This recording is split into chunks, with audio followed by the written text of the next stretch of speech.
Welcome to episode 56 of Talking Shirts. I'm Mike from Hull KR Shirts, and today we're going to take a look at the 2017 third shirt, which is also known as the 135 shirt. So the 135 shirt was worn by Rovers during the 2017 season, and it was used predominantly in the Middle Eights campaign, back towards the back end of the season. At that point in time, Rovers had finished as the league leaders in the Championship. They'd gone into the Middle Eights campaign where they were aiming to secure Super League status at the first attempt after relegation.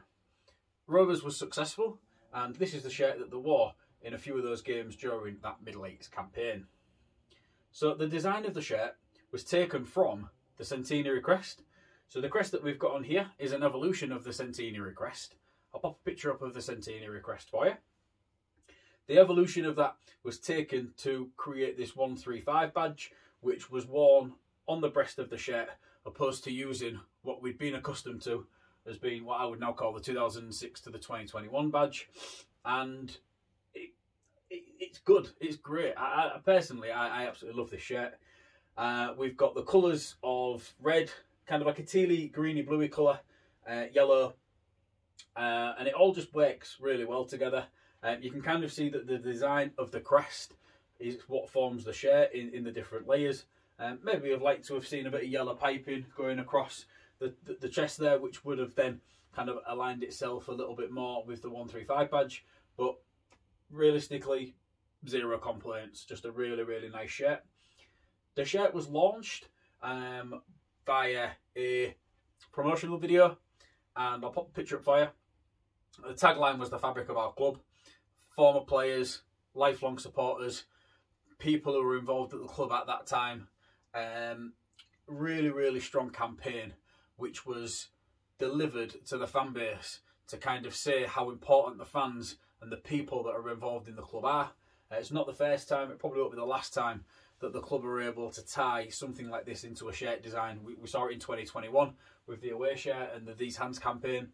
It was really, really good to sort of see all that tied in. We've got the sponsors that have all been dye sublimated in. Most of them are white. There is a little bit of black on the IRS logo and then Hull Angling Centre as well. Not too much I'm going to complain about. We've got the sleeve sponsor with Heta being up here. They've got their logo in their natural colourway as well. And then obviously we've got the Kingston Press Championship badge on this sleeve. Round to this side, and we have got the Bright sponsor. And then we have also got the Paintwork Express logo. Again, these are in the natural bodies. I'm okay with that. No problem at all. The design also continues onto the sleeve. So as you can see, we've got the waves down at the bottom here. They also form part of the design across the sleeve. Excellent. So let's have a look at this one on the back then. So again, the design continues onto the back, with the red into the tealy green, down to the bottom where we've got the waves. We've got the Aspire Academy, East Yorkshire Shutters and Joinery Depot. Again, all of these appear in the natural colourways. It's okay. It's difficult. I do understand. You know, when you look back at the episode that we did, episode 55, where we looked at the 2020 away shirt, all of the sponsors were dye sublimated within their all in white. It just made the aesthetics of the shirt that little bit better. I'm okay with it, and I think because of the colours of the shirts, it doesn't look so bad. So I will take that and run with it. As you can see, that the shirt was worn by Robbie Mulhern.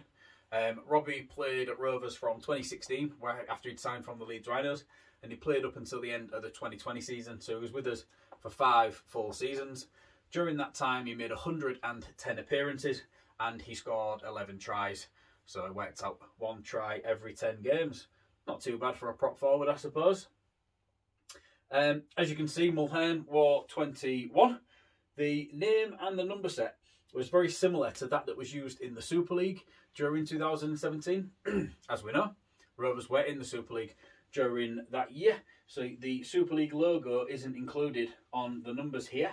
I'll pop a picture up of some of the other numbers that were used in the Super League that year, and you'll see the Super League logo on the numbers. And I just find it really interesting that Rovers decided to use the exact same font and typeface for the names and numbers as the Super League. just without using that branding across the bottom there. So this shirt was worn in 2 of the 3 games that it was worn in. It was worn by Robbie against Halifax at Craven Park, and it was worn against Warrington, his now current club, at the Halliwell Jones Stadium. Unfortunately, for me anyway, this shirt wasn't worn in the game against Widnes, which we regained our Super League status by winning that fixture. Unfortunately, Robbie didn't play in that game, so it was quite easy to eliminate this one from that game, which it's a shame, just because of how monumentous that occasion was for the club. It would have been nice to have had a shirt that was worn in that game, but it's still a very nice shirt all the same. A little story about this shirt that I only really figured out recently. And when I say figured out, I mean somebody told me. Now, if you look at this image that I'm going to pop up here, you can clearly see that this is the 135 shirt being worn with a pair of shorts that was actually from the 2017 away kit. Now, it's never ever dawned on me that the shirt was a 135 shirt, the shorts was away, and the socks was also in this 135. And it kind of bugged me, but I never really knew why the shorts weren't there. Well, if you look back at the promotional videos and the promotional photos, which I'll pop up here for you, you can clearly see that there is actually a pair of shorts, but they weren't used. And it was something where I actually mentioned this to Lee Jenkinson of Oxen and Craig Franklin at Hull KR. And we just got into a little bit of conversation by it, and they were surprised how it had got past me. And to be honest, I was a little bit, because there's normally the thing that I can spot a million miles away. But the 135 shorts was actually the fabric that they was made from gave them a different drawstring waistband. It might have been in a different factory as well. I can't 100% recall the full story. But the shorts, when they came, they were really small fitting. And you can almost see on this picture that I'm going to pop up now that they do actually look quite tight. And they weren't comfortable enough for the lads to play in. And collectively as a unit, they said, look, we can't play in these shorts. They weren't able to secure some quick enough for it to be worn. They were just very, very lucky that the away shorts actually worked as a kit to go with the 135 shirt. So that was what happened. So yeah, I found that really interesting. Lovely little bit of a kit story there. Les of Hull City kits, I'd probably call it a mash-up in football. It's not something we see too much in rugby league, and it's something we rarely see at Rovers. I can probably count on one hand how many times over the years I can recall us wearing two different parts of two different kits on the same day. So yeah, really, really interesting stuff there. So that's everything for episode 56 of Talking Shirts. Please feel free to subscribe onto YouTube. You'll get a notification if you set the notification bell when I upload a new video. Head over to hullkrshirts.co.uk. Check out the other shirt related content that I've got going on over there. And please feel free to follow on Facebook, Twitter and Instagram. Your follows mean the world to me. It's really good for me to be able to build up this digital network that I've got, talking about the various shirts that Hull KR have worn over the years. Thank you very much for watching this episode. Check back in 2 weeks' time and I'll be back with episode 57. Bye for now.